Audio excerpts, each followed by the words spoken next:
Para toda empresa, lo que dice su gente es importante. Para AmCham Panamá también. Nuestra experiencia como miembros de AmCham ha sido muy valiosa. AmCham nos brinda una plataforma a todos los miembros en la que podemos construir juntos, con la mirada de distintos sectores, propuestas que ayuden a solucionar problemas que tanto el sector privado como problemas de la sociedad que estemos afrontando. Es una plataforma de construcción positiva, es una plataforma en la que en un ambiente de respeto se pueden generar opiniones distintas y al final construir por un Panamá mejor. Sí, he tenido la oportunidad de participar en varios eventos virtuales, ferias virtuales, en Colombia, en México. Ha sido de mucho interés y mucho provecho. Le agradecemos a AmCham por permitirnos tener ese acceso a estos mercados y estas jurisdicciones. Como empresa americana, sentimos un importante respaldo por parte de la Cámara de Comercio Americana. Esta entidad vela por los intereses colectivos de la inversión norteamericana en el país para generar estabilidad, predictibilidad de las condiciones de inversión y de comercio y espacios constructivos de intercambio. Ser parte de AmCham nos ha ayudado a generar más negocios. Gracias a las relaciones y al contacto que tenemos ahí, entendemos mejor a Panamá y sus oportunidades. Disfrute de todos estos beneficios y conéctese con un mundo de oportunidades para su negocio.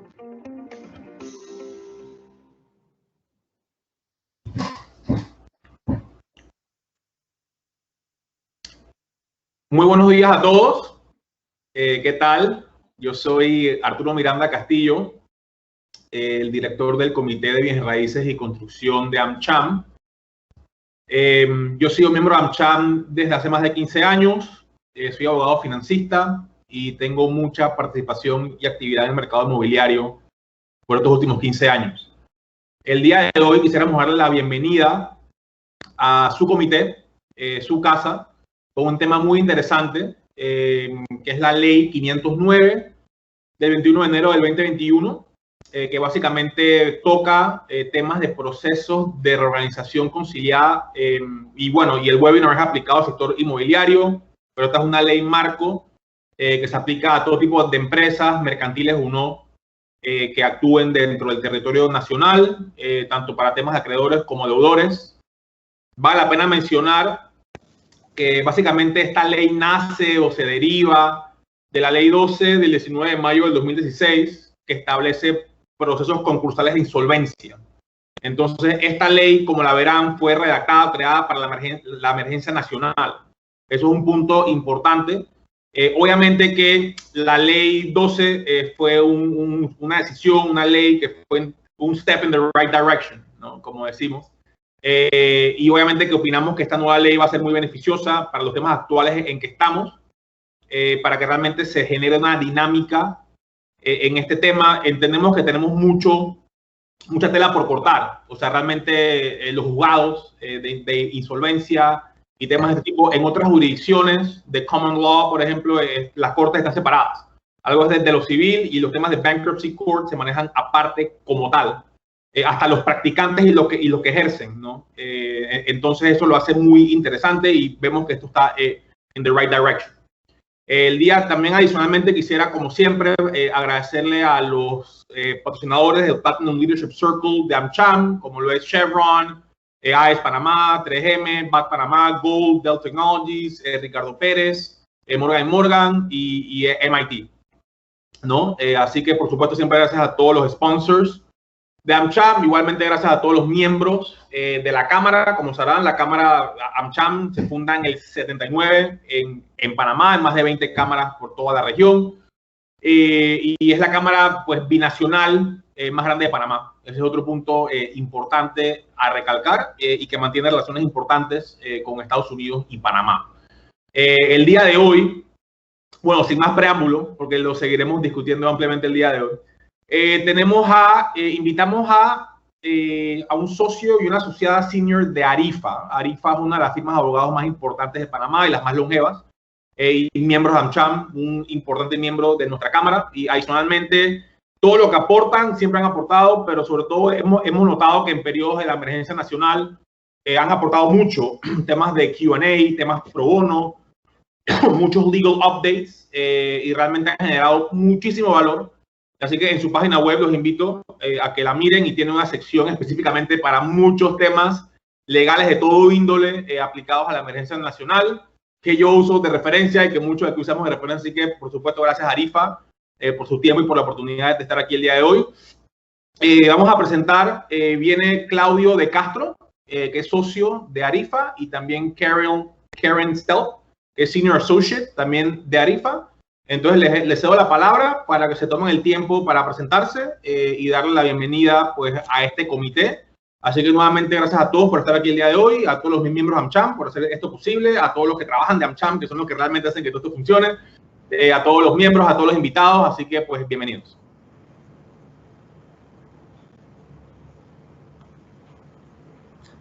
Muchísimas gracias, Arturo. Karen, no sé si empiezas. Ok, bueno, bienvenidos a todos. Vamos a hablar un poquito sobre este proyecto de ley 509, que por ahora ha sido aprobado en tercer debate en la Asamblea Nacional y fue enviado al órgano ejecutivo el 8 de marzo, pero todavía está pendiente del refrendo del presidente. Así que por ahora es proyecto de ley, pero vamos a ver cómo se implementa. Exactamente, todavía hace falta el refrendo del presidente, pero ya es el último paso para que sea promulgada esta ley. Y antes de empezar a hablar de la ley, es importante saber cuáles son sus antecedentes, por qué surge la necesidad de esta ley. Como todos sabemos, en Panamá, por más de 100 años, lo que existió en materia de insolvencia era el Código de Comercio, que tenía un tipo de proceso especial que era la quiebra. Eso desde el Código de Comercio de 1910 hasta 2016 que se aprobó la Ley 12. Y la quiebra en Panamá era esta figura que todo el mundo le tenía terror, pánico. Nadie quería ir a una quiebra, ni los acreedores, ni los deudores, nadie. En Panamá hubo 3 o 4 quiebras famosas que todos conocemos y todo el mundo sabe que allí esos acreedores lograron cobrar muy poco, si es que lograron cobrar algo, luego de muchísimos años de estar peleando en juzgados. Entonces, en Panamá no hay no había esa cultura de procesos de insolvencia porque nadie quería ir a un proceso de quiebra. Claudio, disculpa, sí. No se está compartiendo su pantalla. Déjeme compartir, disculpe.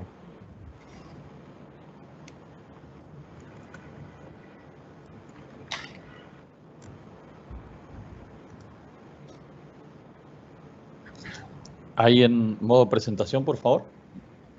Listo.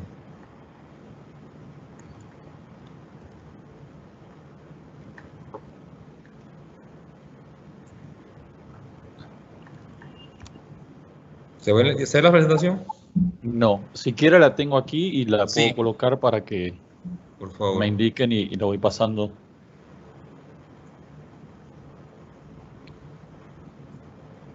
Aquí estoy, me avisan cuando van a pasar los slides. Puede pasar a la siguiente. Ok, entonces teniendo en consideración que la quiebra no era buena para nadie, sale la excelente iniciativa entonces de crear una nueva ley, que es la Ley 12 de 2016. Ya no vamos a hablar de quiebra, ya no existe ese proceso de quiebra, sino que van a existir 2 tipos de procesos. El primero es el proceso de liquidación, que es muy parecido a la antigua quiebra. Básicamente, el deudor deja de tener control de la empresa, entra un liquidador a la empresa y ese liquidador va a vender todos los bienes del deudor, tratar de cobrar lo que se pueda para entonces empezar a pagar deuda en el orden que establece la ley y hasta donde llegue, hasta donde alcance el dinero. El segundo tipo de proceso es el proceso innovador de la Ley 12 de 2016, que es el proceso de reorganización. Todos conocemos cómo funciona el Chapter 11 en Estados Unidos, en otras jurisdicciones, en la ley modelo UCITRAL de quiebra. Está este tipo de proceso de reorganización donde lo que se busca no es simplemente liquidar la empresa, se busca salvar a la empresa y que la empresa logre sobrevivir con un plan donde todo el mundo va a tener que tomar un haircut. No hay un límite de cosas que se puedan hacer dentro de este proceso, y le da mucho margen de maniobra a las partes para que acuerden un plan de reorganización que ayude a salvar a la empresa. Y en papel, ese proceso era muy bueno, en teoría era genial porque iba a ser un paso para ayudar a que las empresas salieran adelante, a pesar de estar en una situación de insolvencia. ¿Cuál fue el problema de la ley? El principal problema de la ley es que la ley traía la creación de juzgados especializados de insolvencia que iban a manejar este tipo de procesos y iba a ser mucho más rápido. Esos juzgados a la fecha no han sido creados. Entonces, ¿cuál ha sido el problema? La mora judicial. ¿Quiénes van a conocer de los procesos de reorganización? Los juzgados de circuito civil, que son los juzgados que ven todas las demandas de más de $5.000. Entonces, básicamente ven todo. Entonces, hay una mora judicial enorme, y procesos de reorganización que debían ser procesos rápidos y ágiles para que la empresa de manera rápida pueda salir de la situación donde se encuentra. Van a esperar 2 años a la primera audiencia, entonces el sistema no funcionaba. De ahí entonces sale la necesidad de crear la nueva ley de reorganización conciliada, porque se va a sacar de la esfera judicial el proceso y va a haber una participación muy limitada del juzgado. Básicamente lo que uno va a hacer es presentarle al juzgado la solicitud de inicio del proceso, y cuando se termine de hacer todo fuera del juzgado, se le va a presentar entonces el plan de continuidad para que el juzgado lo apruebe. ¿Puedes pasar la diapositiva? Entonces, ¿qué es una reorganización conciliada? Es un tipo especial de proceso de insolvencia, aparte del proceso de liquidación y aparte del proceso de reorganización de la ley de 2016. Y este proceso es específicamente para empresas que se encuentren afectadas por la emergencia nacional de COVID-19. Este proceso incluye un mecanismo extrajudicial de conciliación. Ese conciliador no es un juez, él no va a tomar decisiones. Ese conciliador es una persona que va a ayudar a las partes, deudor y acreedores, a ponerse de acuerdo y negociar un plan de continuidad para reorganizar la empresa insolvente. Y este proceso de reorganización conciliada también va a traer un periodo de protección financiera concursal de 6 meses. Es un proceso que es como un escudo para la empresa para, durante ese proceso, pueda reorganizarse. Puedes pasar.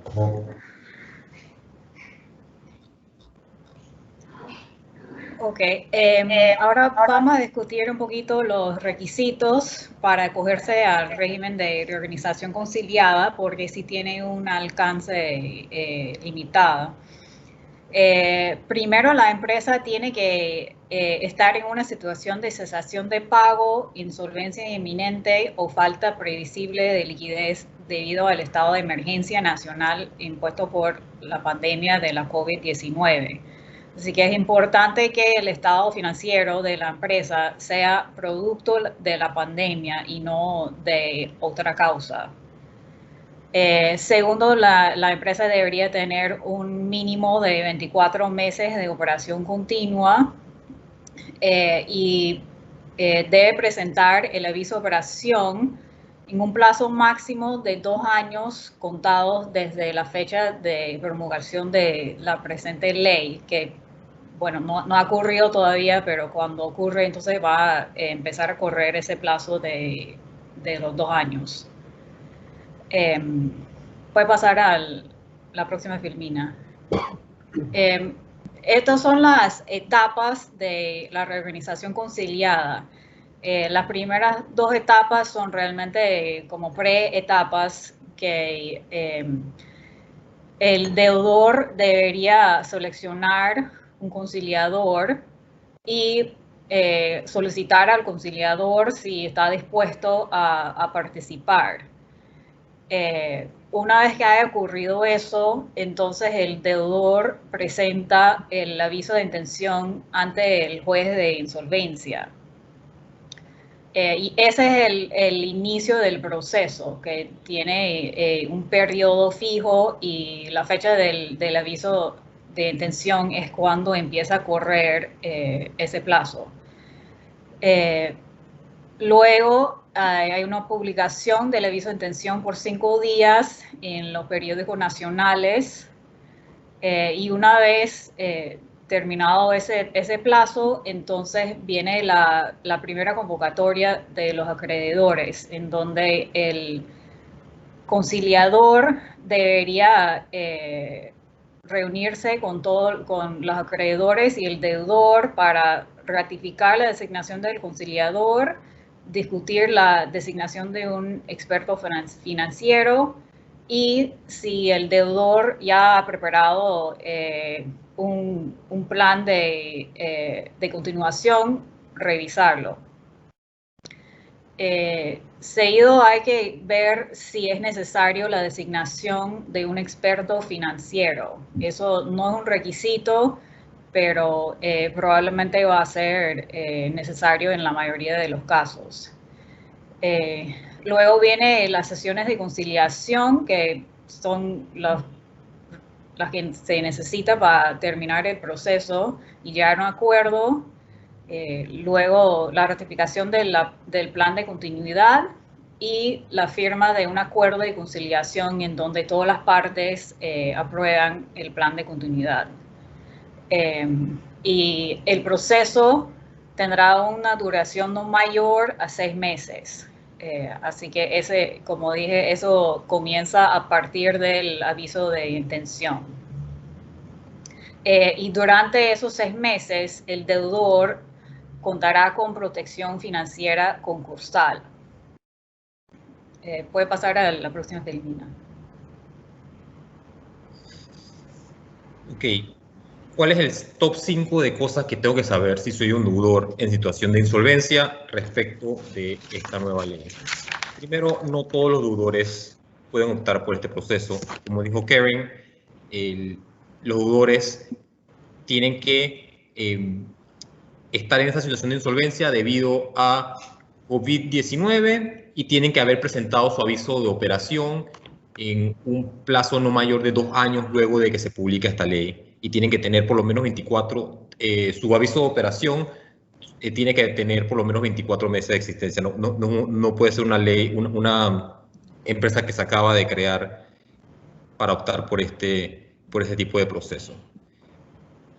2, hay poco tiempo para este proceso. La ley fija 6 meses y 6 meses puede parecer mucho, pero dentro de 6 meses hay muchas cosas que tienen que ocurrir hasta llegar a la aprobación de ese plan. Entonces, yo como deudor responsable, si quiero que mi proceso de reorganización conciliada sea un éxito, necesito estar preparado. ¿Qué significa estar preparado? 1, haber hecho mi tarea, buscar conciliadores, tener mi opción A de conciliador, tener mi opción B de conciliador, porque al final esos conciliadores van a tener que ser, el conciliador va a tener que ser aprobado por mis acreedores. 2, tener un plan de continuidad, por lo menos un borrador de plan de continuidad. Yo no voy a llegar de cero al proceso para empezar a crear mi plan. No hay tiempo, simplemente no hay tiempo. Tercero, tengo que por lo menos haber hablado con mis principales acreedores y haberlos sondeado, haberles presentado esta idea, etcétera, porque al final este proceso no depende únicamente del deudor. Para que este plan sea aprobado y pueda ser ejecutado, necesita de la aprobación de la mayoría de mis acreedores que representen por lo menos 51% de mi deuda. Entonces, es un proceso en conjunto. el acreedor necesita, el deudor necesita a los acreedores y los acreedores necesitan del deudor. Tenemos que llegar a un acuerdo. Por eso todo se está haciendo bajo la figura de este conciliador, que no es un juez, sino que es un facilitador que va a ayudar a las partes a negociar ese plan. 3. Tengo que tener en cuenta que este proceso me ofrece el beneficio de 6 meses de protección de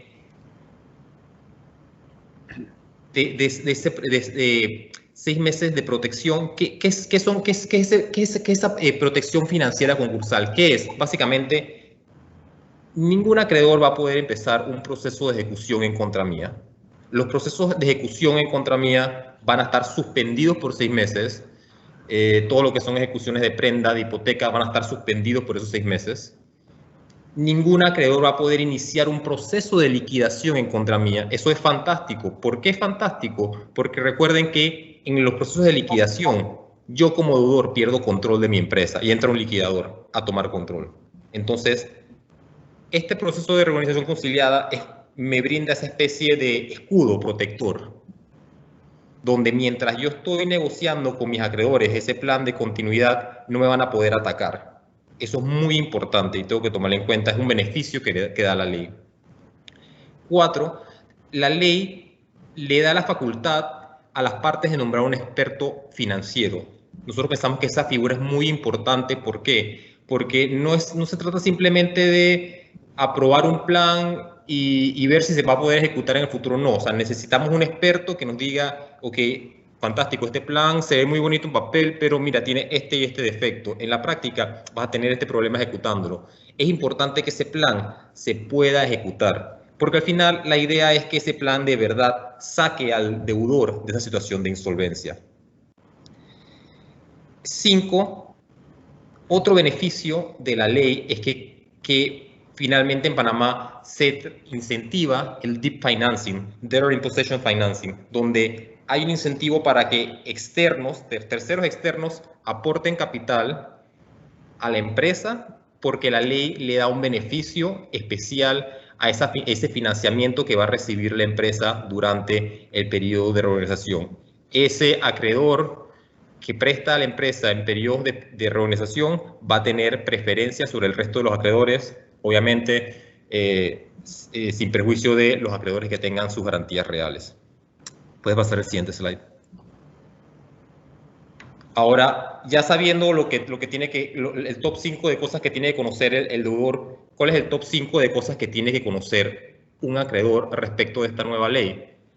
Primero, un acreedor por sí solo no puede iniciar este proceso de reorganización conciliada. Si bien la ley dice que están legitimados para iniciarlo, el proceso, tanto el deudor como la junta de acreedores, los requisitos que pone la ley para iniciar el proceso son dos papeles y documentos que tiene que aportar el propio deudor. Entonces, si el deudor no está de acuerdo en empezar este proceso, no vemos forma de que un acreedor por sí solo pueda forzar el proceso.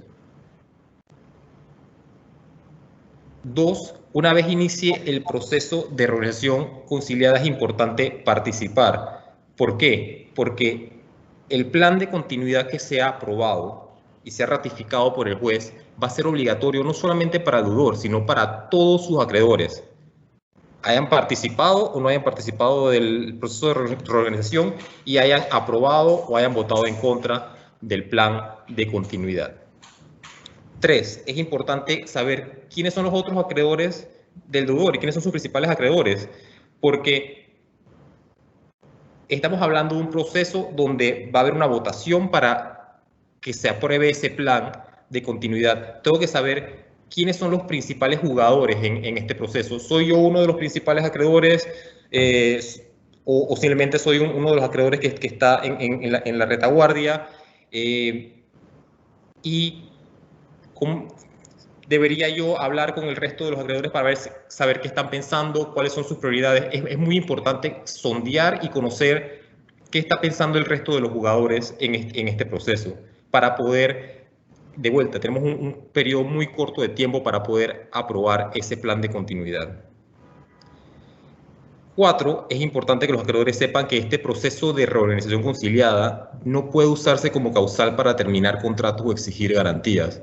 Es muy común que en los contratos se ponga una cláusula que diga el hecho de que una de las partes caiga en un proceso de insolvencia, concurso de acreedores, liquidación, cualquier proceso de insolvencia es una causal de terminación. Esa cláusula va a ser nula específicamente respecto de los procesos de reorganización conciliada y de reorganización bajo la ley de 2016, porque la propia ley, que es de orden público, está diciendo este proceso, este tipo particular de proceso de reorganización conciliada, no puede ser usado como causal para terminar contratos o exigir garantías. Y 5, también tengo que saber yo como acreedor qué tipo de acreedor soy dentro de este proceso. ¿Cuáles son? ¿Tengo garantías reales que me ha dado el deudor? Tengo que conocer cuál es mi situación para entonces ver cuál va a ser mi estrategia entrando en este proceso de negociación de ese plan de continuidad. Puede pasar la slide. Ahora vamos a hablar un poquito de las implicaciones para el sector inmobiliario específicamente. Primero, el proyecto de ley estipula que el plan de continuidad deberá respetar los derechos de los acreedores y los privilegios establecidos en el Código Civil para aquellos créditos que gocen de preferencia con relación a determinados bienes inmuebles o derechos reales, dentro de los cuales se encuentran incluidos los créditos hipotecarios y anticréticos inscritos en el registro público. Como tal, los bancos y otros acreedores que tienen hipotecas mantienen sus derechos actuales bajo sus hipotecas actuales y no pierden nada en ese sentido bajo este proceso. Puede pasar a la siguiente, Filomena. No obstante, como indicó Claudio, mientras esté vigente la protección financiera concursal, no podrán iniciar los procesos de ejecución de garantías reales y serán suspendidos los procesos iniciados que no han llegado al remate.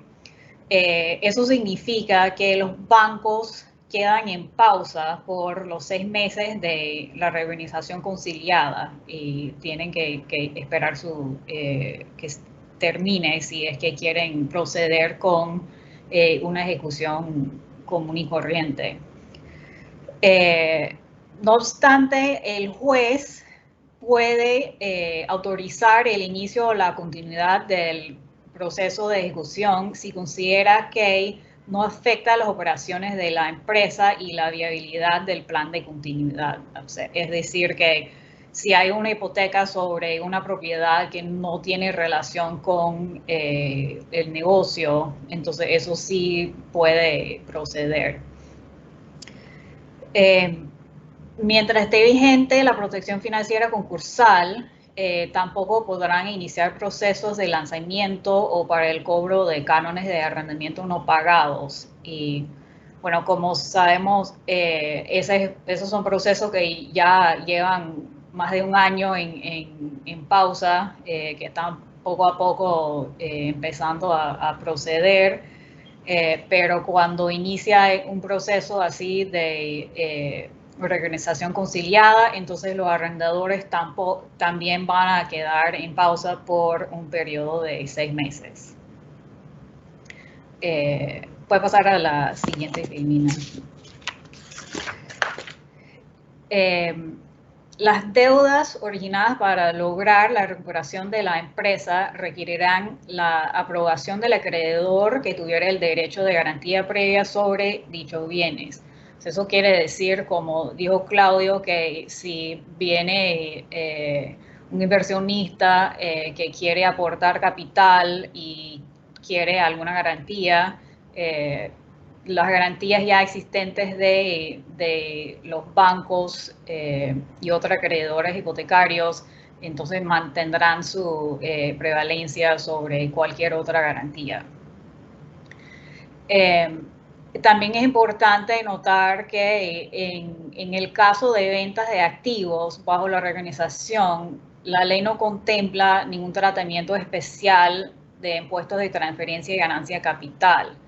Entonces, hay que considerar los gastos del 2 y 3% que no son aplicables en el caso de un remate, por lo cual si el plan de continuidad contempla la desinversión de activos inmobiliarios o la creación de un fideicomiso para los acreedores, hay que considerar esos gastos de transferencia de los bienes inmuebles en los costos del plan. Puedes seguir a la siguiente, Firmina. Otra cosa que deberíamos tomar en cuenta es la caída del valor de mercado de propiedades. Puede tener un impacto en los valúos de las propiedades en la cartera del banco, y eso ya lo hemos visto en algunos sectores, tal como oficinas y locales comerciales, principalmente en la ciudad. Obviamente casas en la playa están volando, pero en otros mercados sí hemos visto una caída importante en el valor, y eso podría hacer que los bancos sean más cautelosos o conservadores en sus posiciones bajo las reorganizaciones o en ofrecer nuevos financiamientos. Sí, eso es algo que hay que tomar en cuenta.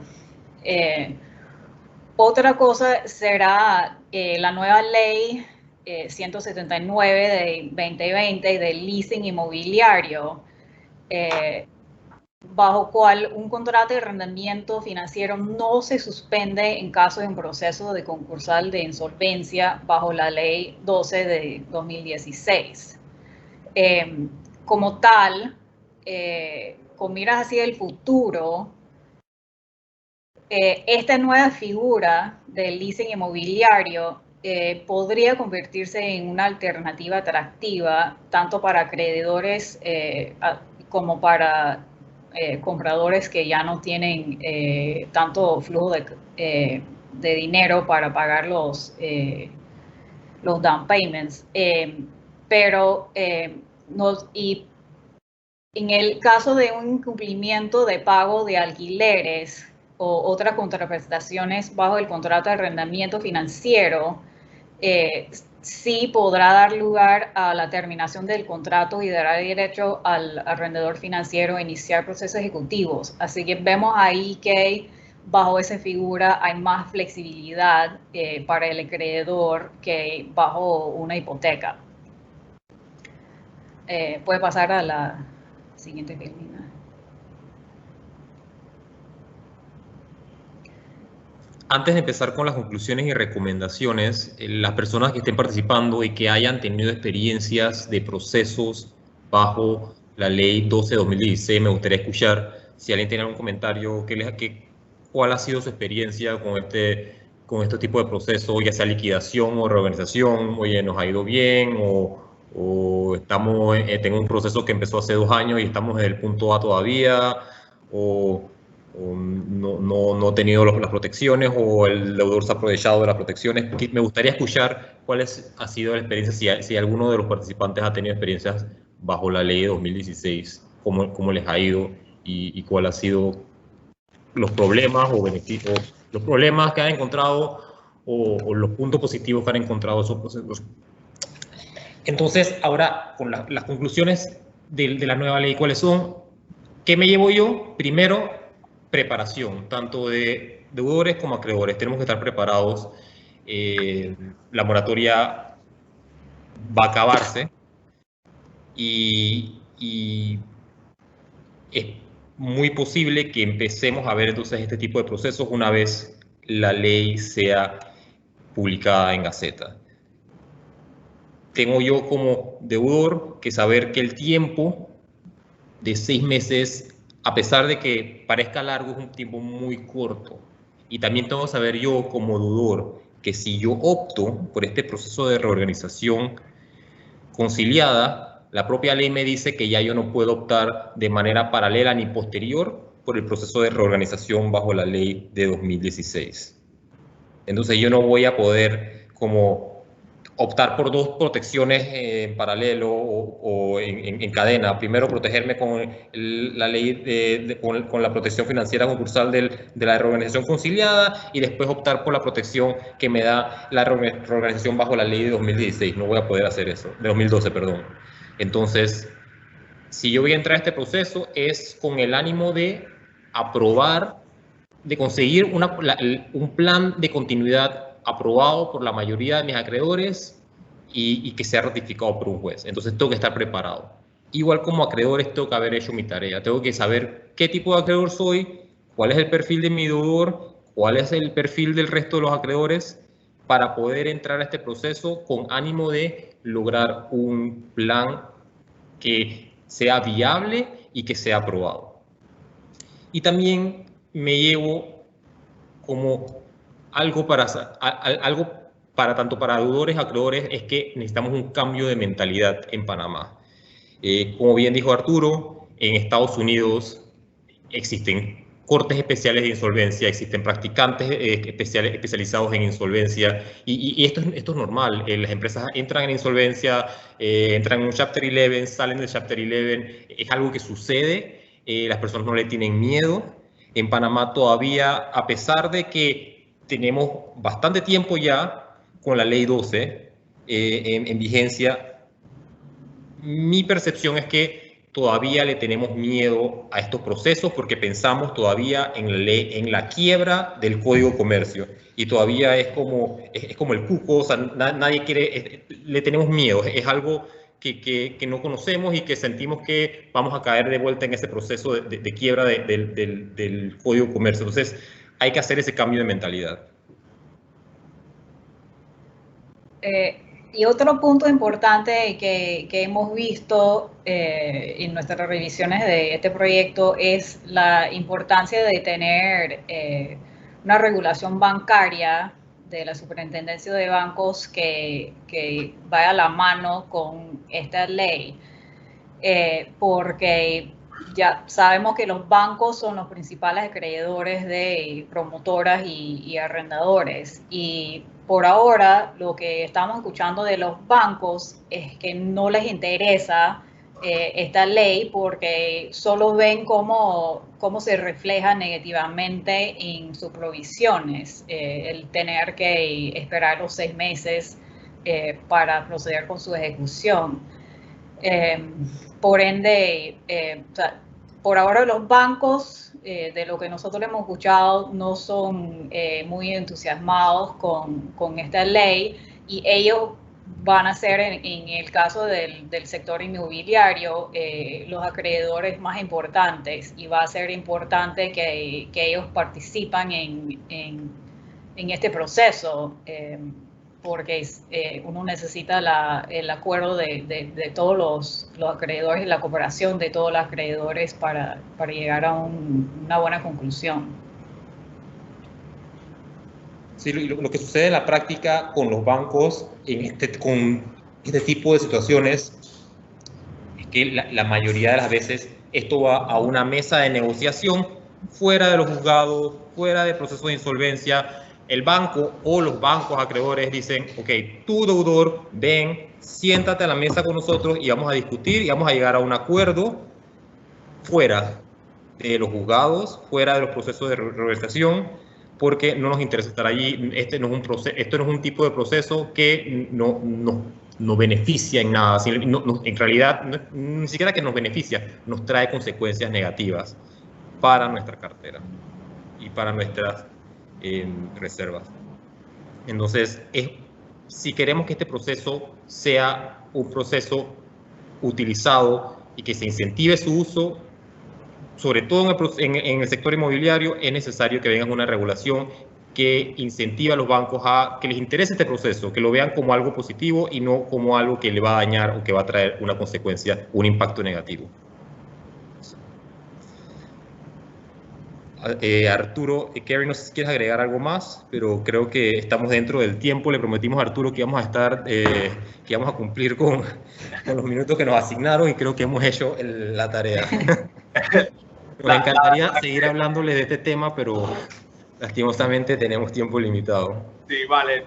Bueno, nada, la verdad que quisiéramos agradecerle a Claudio de Castro, socio de Arifa, y a Karen Stelp, Senior Associate de Arifa, por la presentación. Invariablemente que tenemos tiempo y estamos en buen tiempo, así que eso es bien importante. Mira, en verdad que es un tema interesantísimo y me salen 1001 temas a la mente, tanto temas micro como macro. Por ejemplo, que para mí es un tema micro de la Ley 12 del 2016, ¿dónde están los juzgados de insolvencia? Vamos a buscarlos, ¿no? Entonces, eso para mí es algo, digo, es micro en el sentido de que se requiere pues funding y presupuestación y creación, pero no se han creado. Ya han pasado ya casi 5 años. Entonces, ese para mí es un punto, porque si no seguimos igual con la mora judicial, igual esto pasa para los juzgados del circuito civil, 2 años para la audiencia, entonces seguimos con una ley 12 del 2016, pero estamos en procesos desde 1910 con el Código de Comercio. Entonces no está equiparado de manera adecuada. Ese es un punto que me llama mucho la atención. Otro punto importante a mencionar, de vuelta el tema específico de la reorganización conciliada, es que se requiere 2/3 de la aprobación de los acreedores en mayoría absoluta, o sea, un 76%, pero que tengan 51% del pasivo. Así que esa matemática es interesante porque se requiere 2/3, pero tienen que tener la mitad más uno de todo el pasivo de la entidad. Entonces, y comprometen a todos los otros. Entonces, eso es algo que también es bien interesante. Me gustó mucho en la ley que realmente explica mucho el tema del conciliador, o sea, de manera muy exacta, muchos artículos.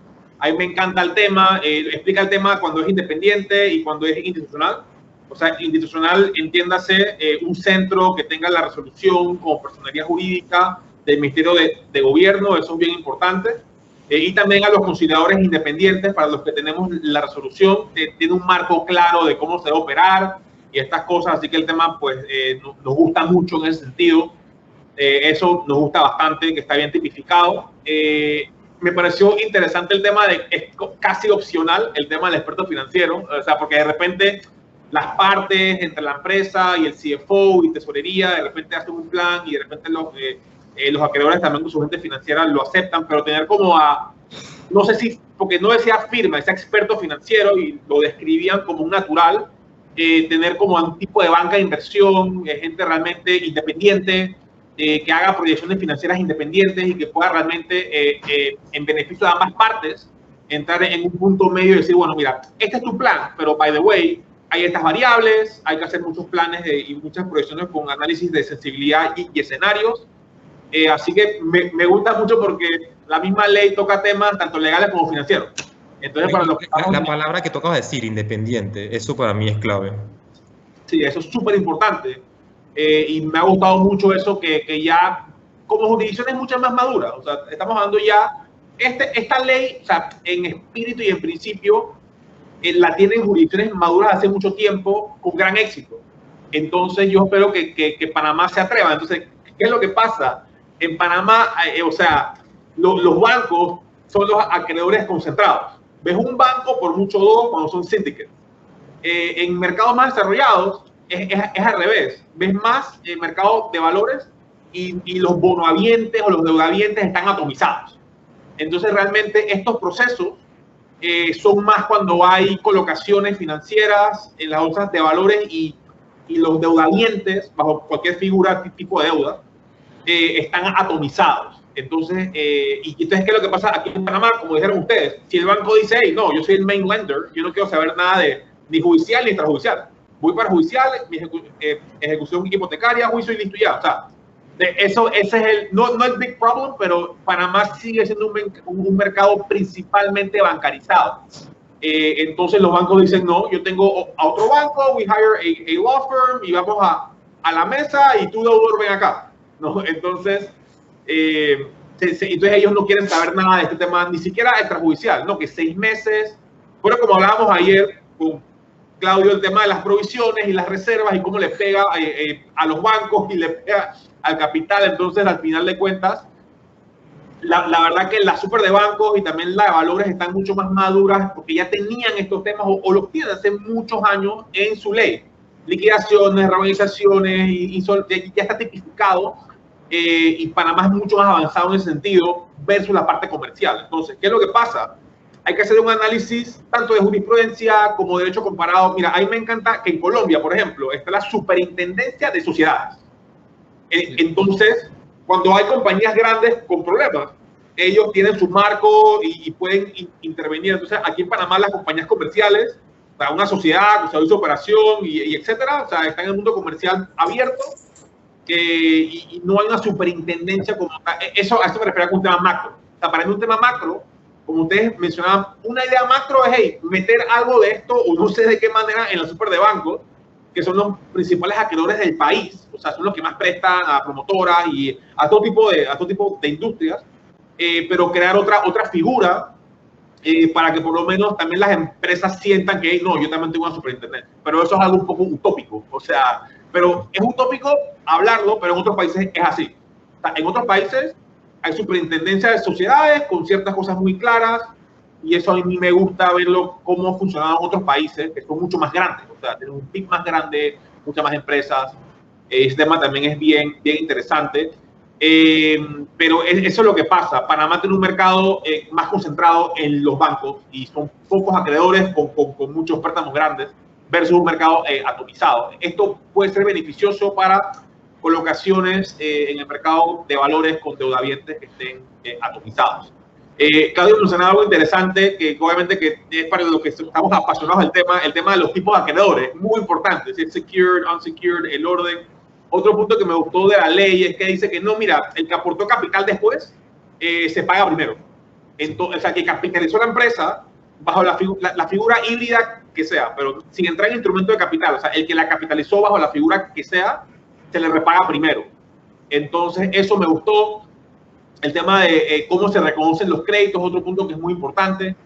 Y al final tenemos que pensar en el big picture para proteger inclusive a los trabajadores, inclusive los derechos, las garantías. O sea, no únicamente un tema de vamos a pagarle al banco y hay que liquidar la empresa, sino como que hay que tener en cuenta de que en verdad, sobre todo bajo el marco de la emergencia nacional, de cual nace la ley 509, es para preservar los empleos. Así que yo entiendo y entendemos todos esa tónica, esa es la idea, o sea, ese es el espíritu también. Oye, no, mira, esto nos conviene porque también hay que pensar en los trabajadores. Entonces, en Panamá quedan como de último lugar, o sea, es un tema de acreedor-deudor y ya. Entonces, no, espérate, y si hay 500 empleados, si hay 1000 empleados, güey, ¿no? Así que ese es otro punto que no se amplía tanto en esta ley, que más explica la parte financiera, la parte legal, el conciliador, la parte del proceso, pero sí lo menciona y ese es el espíritu. O sea, realmente, si todos pensamos en que hay que preservar la entidad en beneficio de todos, o sea, el acreedor quiere que el deudor sobreviva, el deudor le quiere repagar al acreedor, o sea, los activos valen más alive que, ¿no? O sea, entonces, ese es un punto bien importante. También me gustó la mención, porque hemos estado meses con el tema del leasing inmobiliario, hemos hecho varios webinars sobre este tema. Y algo que me gusta de esa ley a gente que piensa diferente es el tema que ya la misma ley tiene que prestar mérito ejecutivo. Entonces, la gente dice, pero eso como se juega y parte. No, pero es que tiene que ser una legislación ágil, ¿no? Para que el arrendador financiero de bienes inmuebles tenga una salida ágil, ¿no? Pero bueno, es un poco ser juez y parte, ¿no? En cierta medida, pero ¿cómo estamos hoy con el tema de las hipotecas? No, pero es una alternativa excelente porque ¿cuánto demora un proceso ejecutivo hipotecario en Panamá? Sí. Y pongámosle algo interesante, un proceso ejecutivo hipotecario en Panamá con 2 amparos mínimo, que debería ser el proceso más ágil del mundo. ¿Cuántos años puede pasar ejecutando una hipoteca? Sí. Y ahora con estos alquileres que también están en moratoria. Entonces hay grupos grandes económicos que tienen muchos edificios y están en problemas. O sea, es como hasta cuándo, ¿no? O sea, como que yo pienso de que a mí no me gusta tocar muchos temas macro nacionales, pero también como que, bueno, en verdad ya hoy no hay restricciones. En verdad, mi opinión, que yo no lo sigo del todo, pero yo creo que ya ya la apertura económica se dio en todas las áreas. Si no es así, alguien me puede corregir. pero manteniendo medidas de bioseguridad y todas las cosas, yo veo todo que está open de manera general. Así que realmente yo entiendo el tema de proteger a los menos y yo entiendo el tema y el espíritu de estas leyes de que nadie quiere que nadie quede, no, o sea, pero también yo pienso en la cantidad de capital que ha invertido en este país de manera doméstica, de manera internacional, la inversión extranjera directa, o sea, la verdad que me pongo a pensar en las cifras de los bancos, de private equity, o sea, son cifras muy grandes, ¿no? Entonces llega un punto en que tenemos que pues abrazar and embrace estas nuevas leyes, el diseño inmobiliario, la organización conciliada y estos temas que ya han estado en otras jurisdicciones por mucho tiempo. O sea, en Latin America y también en países de common law, ¿no? Entonces tenemos que ver de que los ciclos económicos, como conversamos ayer, es parte de la vida económica de cualquier país, ¿no? Pero en Panamá hay un estigma así complicado que espero que estas nuevas, con tal de que haya un marco, aunque las empresas y bancos vayan full privado y ni siquiera hagan el proceso como tal, extrajudicial, de una conciliación, pero que esto los incentive a, vamos a negociar y vamos a seguir un marco. La idea es que sea dentro de este marco, pero si no es por lo menos que se invite a partes independientes, un conciliador independiente con su licencia, expertos financieros con sus actividades, o sea, que realmente vengan third parties, expertos al tema, aunque cueste más. Pienso que es algo que es positivo para la industria.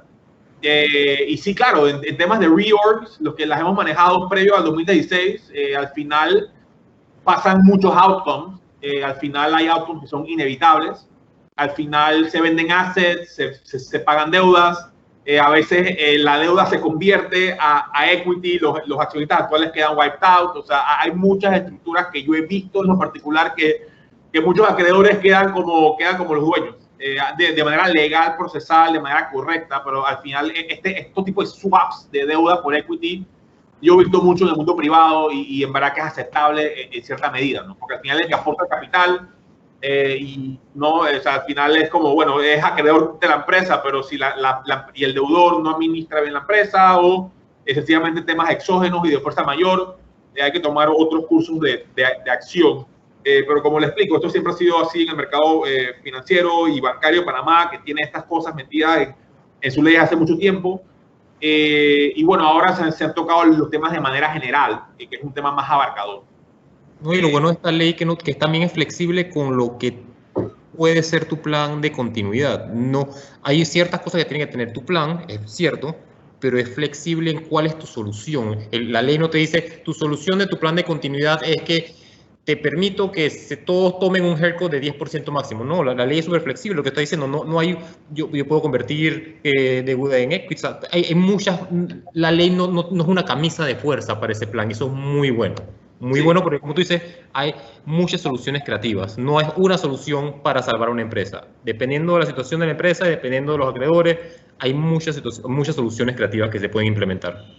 Totalmente de acuerdo y yo espero que todos los que estamos en el medio sigamos con la creatividad y la innovación dentro de un marco jurídico, que es lo más importante, que estas cosas salgan en la Gaceta, que sigamos avanzando, pero any way you cut it es un step in the right direction. Esa es mi opinión final sobre estos temas, sobre todo para el sector inmobiliario y de la construcción, que es tan importante en Panamá, que aporta tanto en empleos directos e indirectos y es muy valioso para la economía.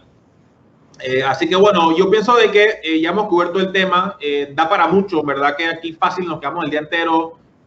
Yo amo este tema, francamente, así que ahí me encanta este tema de complex situations y de interesting solutions.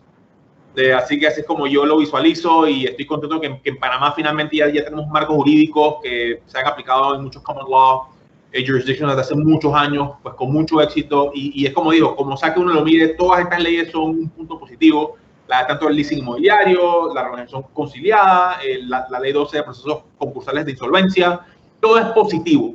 Eso es lo más importante. Tenemos una jurisdicción, tenemos leyes pues más nuevas comparado con la que veníamos de 1910 y pienso de que ahora es el momento propicio para ser propulsores de estas nuevas leyes pues, y divulgarlas a nuestros clientes en conversaciones y incentivar el tema. Al final depende de nosotros mismos.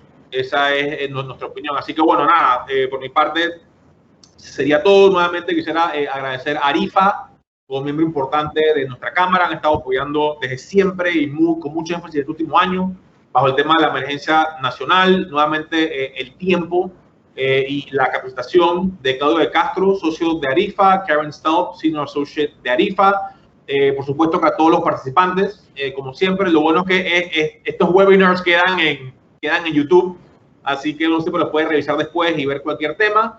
Y nuevamente agradecer a todos los participantes del día de hoy por nuestro gran tema. Y nuevamente, por supuesto, agradecer como siempre al Platinum Leadership Circle de AmCham, como Chevron, ICE, Panamá, 3M, BAC, Gold, Dell Technologies, Ricardo Pérez, Morgan y MIT. ¿Ok? Así que... Muchísimas gracias, Arturo. De parte de nosotros, de parte de Arifa, de Karen y mío, te agradecemos a ti, a Federico y a AmCham por la invitación. Ha sido genial y felicitaciones por estas iniciativas. De verdad que es muy interesante y esperamos estar de vuelta conversando con ustedes sobre otros temas. No, definitivo, por supuesto. Así será. Vale. Bueno, chicos, nos vamos porque si no nos quedamos. ¿Ok? Así que todos tengan un buen día, feliz viernes y tengan un buen fin de semana. Hasta luego, buen fin de semana. Vale, chao. Chao. Chao.